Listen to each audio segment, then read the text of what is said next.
Hey YTPC, piping artist Steph here. Pre-pepper skip. Hey y'all. So we'll be back with a really heavy, deep discussion that might get us banned from YouTube. It could happen.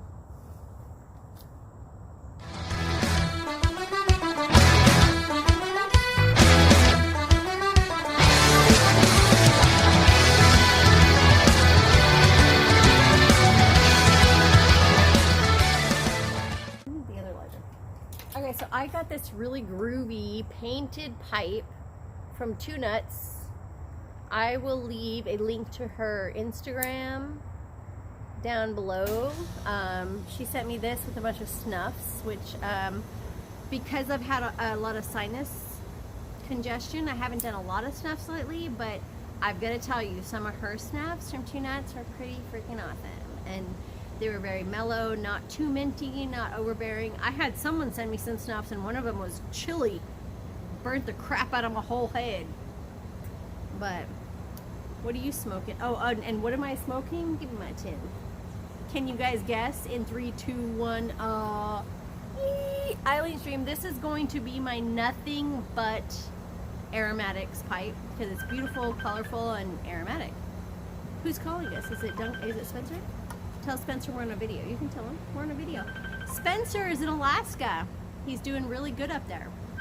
He's calling us right now, but we're gonna tell him and we'll call him back. Hey, hey buddy. Hey, we're making a video right now. We'll call you back, baby boy. Cool. All right, I'll call you back. Yeah, I bet. I'll call you back in just a couple minutes. Bye. Love you.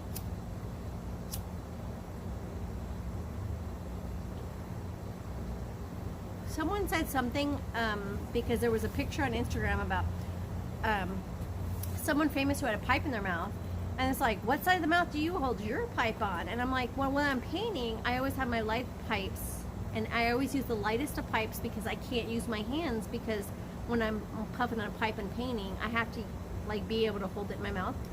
So I use it on my left or my right side of the face.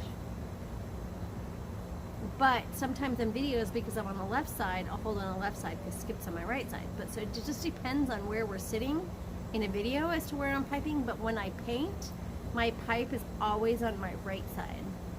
What about you, babe? Every picture I've taken has been on your right side. I don't know. It wanders. He's a wandering pipe. Right. I'm smoking. This is the first time I've smoked this. It's a Medico Conqueror. It's beautiful. And show him that. There it is. And inside I've got some Gentleman Collar. 2017. So it's been sitting around for 2.5 years. And for those of you who haven't seen this jacket yet, I am flipping cold because it's about 68 degrees. I know, it's so cold.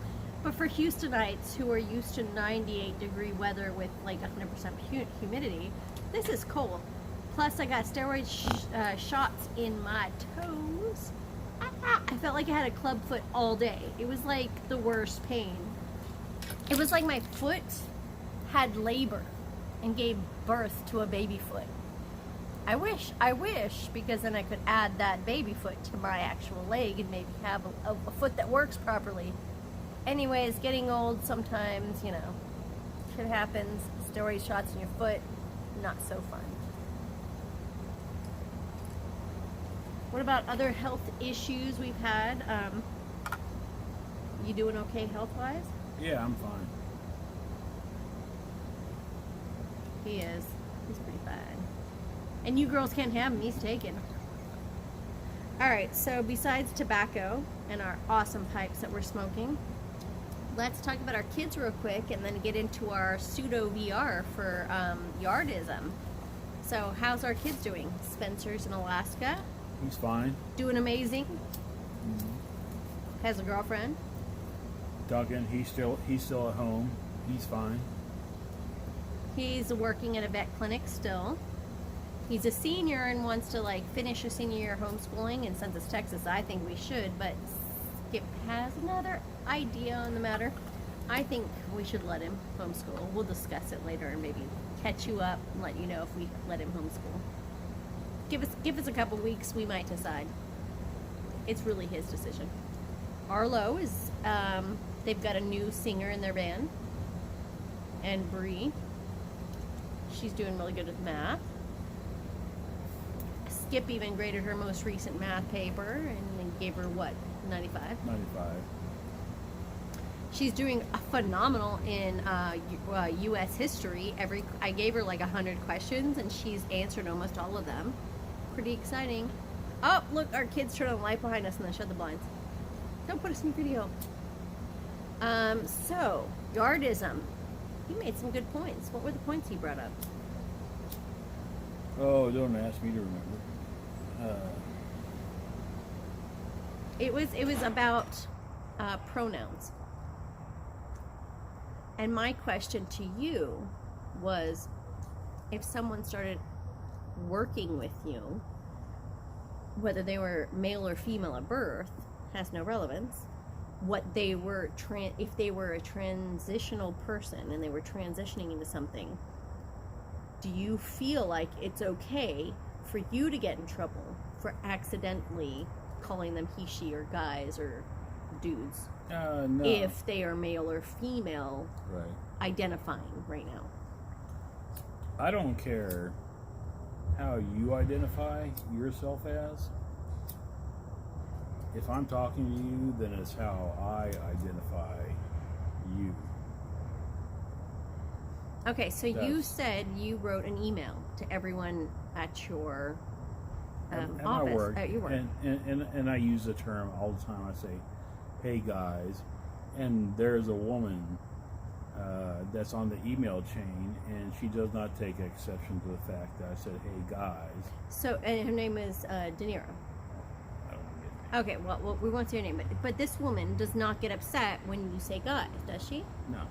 Okay, so if someone was in a group, chat, text, email, and I was in it, and whether there were several girls or several guys in it, if I say, hey ladies, and a couple of the people in the email are my gay friends, because I have some guy gay friends, you know what?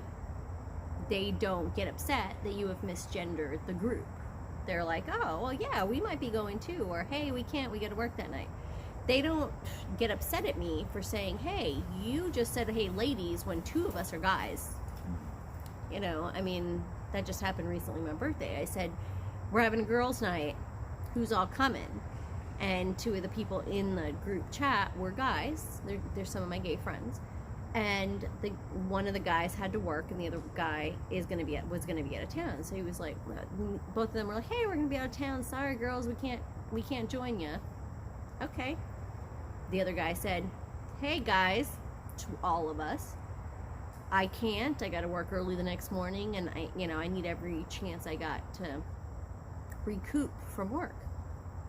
They didn't get upset at us. You know, it wasn't like we were not including them.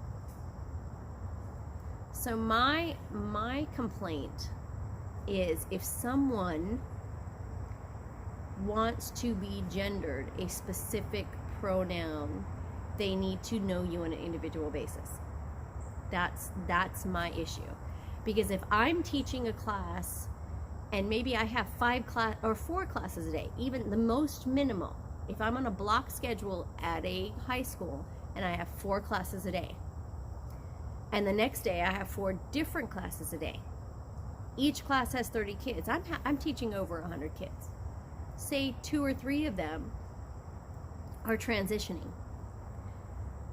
I'll mess up sometimes, because if that child is going from male to female, he might still look male. I might say he, I might just call him by his first name. If it really bothers this child, they can come to me and say, hey, can you just call me by my first name, or can you, and I'll put little notes and stuff, but we're gonna mess up. We're human. I'm in my 40s. People who are in their 30s, 40s, 50s, 60s, even in their teens, we have grown up with a certain amount of understanding linguistically. I don't feel like someone should be fired or reprimanded for misgendering someone, especially when our culture, the culture I grew up in, was very Hispanic. When you speak to the group, you don't say, you know, male and female children. You go niños, meaning like all you children. Not niñas, meaning just girls, or niños, meaning just boys. Niños, meaning both male and female. So I grew up understanding that.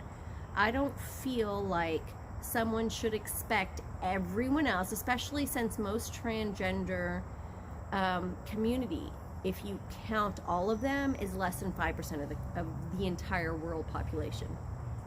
I don't feel like they should try to get people fired for misgendering them.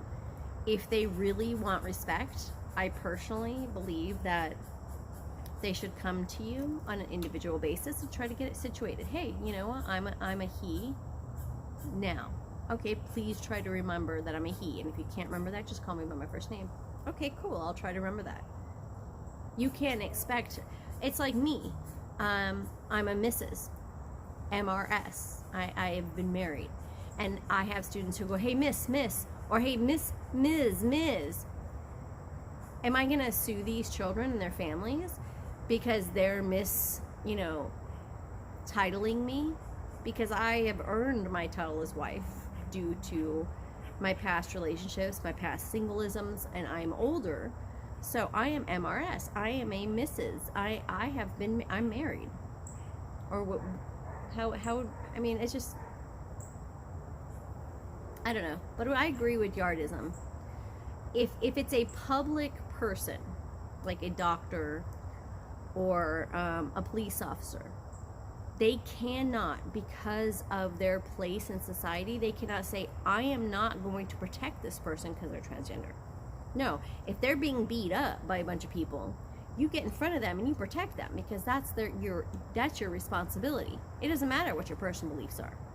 You protect someone regardless of their personal identification or beliefs.